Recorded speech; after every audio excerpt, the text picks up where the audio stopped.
みんなに受けるイメージを作りたいと。アップルっていう引っ越し会社ねえなと思って、じゃあアップルで行こうと。いいものとか悪いものとかも関係なく、結局売れない。コンセプト作りっていうところで、そのコンセプトの作り方のコツみたいなところをお伺いできたらなと思います。よろしくお願いします。はい、よろしくお願いします。なぜアップルっていう社名にされたんですか？一つ目は、アイウェオ順。昔で言ったらそのウェブの前とかは、例えばタウンページとか、アイウェオ順に掲載がされたりとかするので、どうせやったらあから始まる名前がいいと。で、二つ目は、僕らのビジネス的にいろんな人に使っていただきたいのが最終形態なので、みんなに受けるイメージを作りたいと。で、あとは自分は結構赤色が好きだったので、ポンポンポンと理由を並べた時に、アップルっていう引っ越し会社ねえなと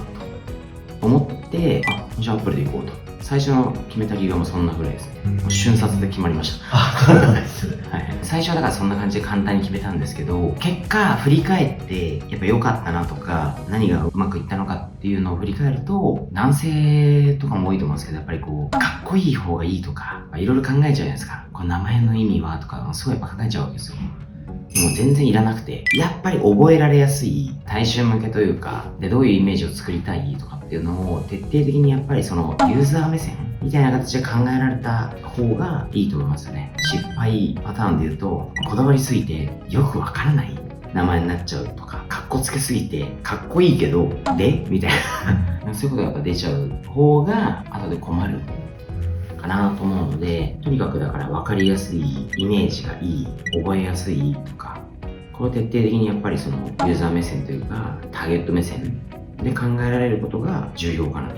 ネーミング結構重要だなと思いますよね。実際にそのアップルっていう名前にして反響とか、なんかすごい覚えられやすいとか、もう実際そういうのもあったりしたんですか？そうですね。作った当時はだからあんまりまだ Mac ぐらいしかなかったんで、iPhone なかったんで、Apple とかそのまで今ほど有名じゃなかったですけど、もう一般的に Apple って言ったらみんなわかるじゃないですか。認知されてる言葉だっていうと、やっぱりそのなんか勝手なイメージがやっぱり皆さんできてたと思うんで、メリットは言い方ですけど、ハッタリが引いてました。何も説明してないのに勝手に A 社と B 社、Apple と D 社とかあったら、Apple さんの方が大きいんでしょ、ちゃんとしてるでしょみたいな。はい、そうですねって言ってましたけど、最初。勝手にそういうイメージを持たれるっていうのはやっぱすごくありましたね。なんでやりやすかったですよね。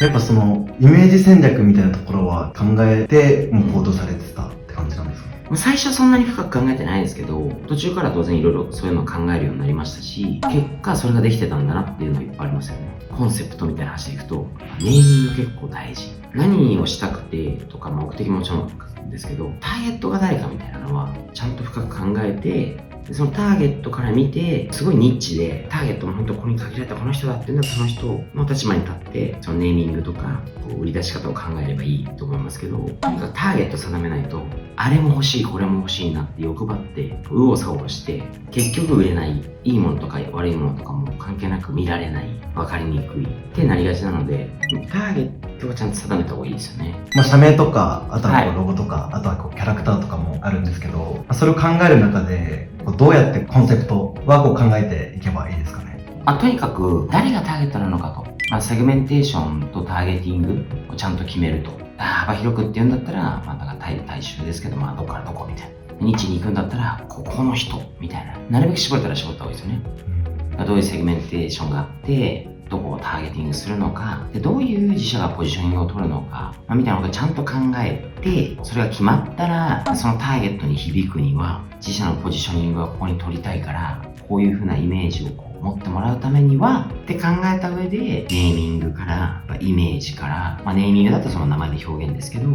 イメージだったらそのポジショニングとかターゲットに響くようなものを想定してやっぱり作る。これ結構やっぱ大事ですよね。米が間違うと多分どんないいもの作っても結構売るのに時間かかるか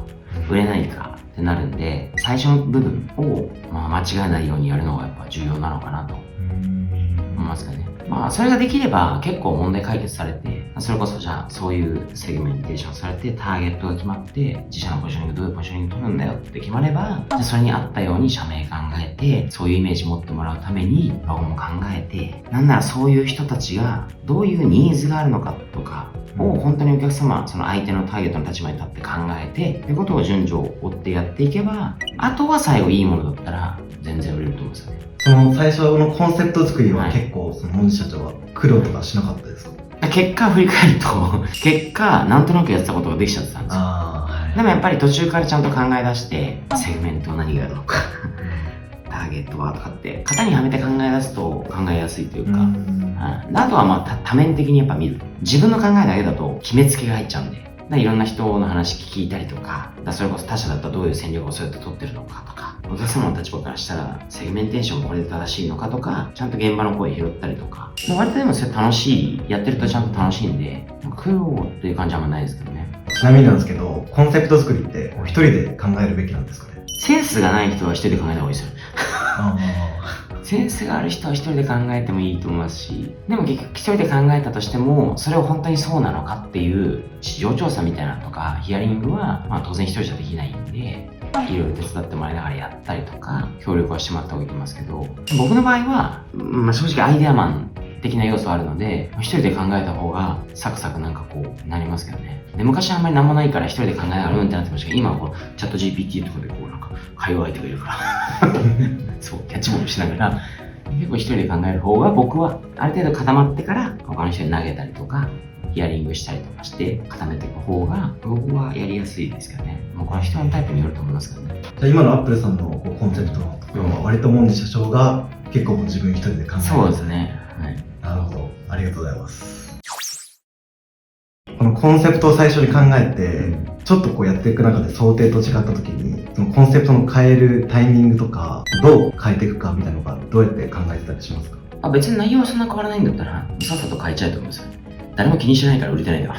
らと。そんなになんかかしこまって今までこれでやってきたのに、これを変えるのはとかって議論する時間もったいないし、結局売れてないから変えようって話になってるわけだし、さっさとやっちゃえよっていつも思いますよね。で、あんまりそれがね、例えば何回も何回もコロッコロ変わるっていうのも良くないかもしれないですけど、まあでも結局コロコロ変えるのも良くないから変えるわけだし、結果売れてないんでしょ。なんたら別にやめるか変えるかだけの話だから、しょうがないじゃんって思うんで、変えなきゃいけない必要性があるんだとしたら、まあ、売れてないとか、うまくいってないんだったらさっさと変えた方がいいと思うし、何か違うメッセージでコンセプト変えようよってなってるんだったら、まあ単純にキリがいいとこで、なるべく早く変えるんでいいと思いますけどね。結論、早く変えた方がいい。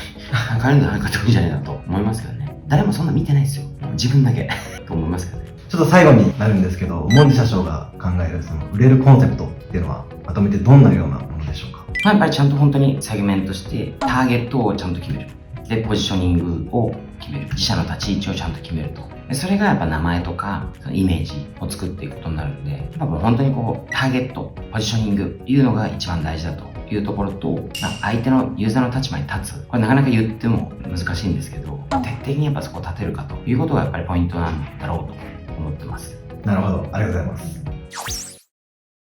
そしたら本日はありがとうございました。はい、ありがとうございました。Apple ではいろんな情報、採用情報と含めてホームページとか SNS、または YouTube 等で発信してますんで、ぜひ気になった方は見ていただけると嬉しいです。この YouTube チャンネルでも研修とか現場とか対談とか、いろんな動画をアップしてますので、ぜひチャンネル登録をしていただけたら嬉しいです。そして最後にこの動画へのいいねももらえたら大変ありがたいです。よろしくお願いします。